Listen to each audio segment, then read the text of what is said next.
Je me suis engagée dans cette chaire parce que je souhaite vraiment qu'on puisse améliorer la santé orale des patients et on a beaucoup de moyens d'action à travers la formation qu'on réalise auprès de nos praticiens, auprès d'actions de recherche aussi, auprès des patients qui sont en situation de précarité et tout ça a lieu au sein de l'université, ce qui me donne une capacité de s'orienter vers tous ces patients qui est vraiment de qualité.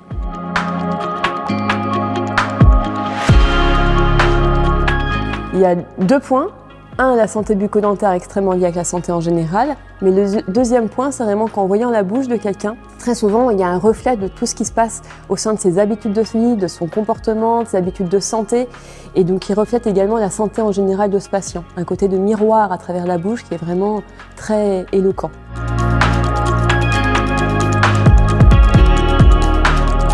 La chaire peut porter plusieurs types d'actions. On peut se tourner directement vers les patients à travers des actions de formation, de sensibilisation, d'information. On peut travailler en interprofessionnel avec éventuellement les médecins qui vont être des acteurs premiers également pour mixer les problèmes de santé orale et de santé générale. On peut se tourner vers les éléments de la société civile, les associations de patients, également les associations d'usagers qui peuvent être très utiles. Et puis bien entendu, on a toutes les actions auprès des dentistes et notamment des étudiants en formation.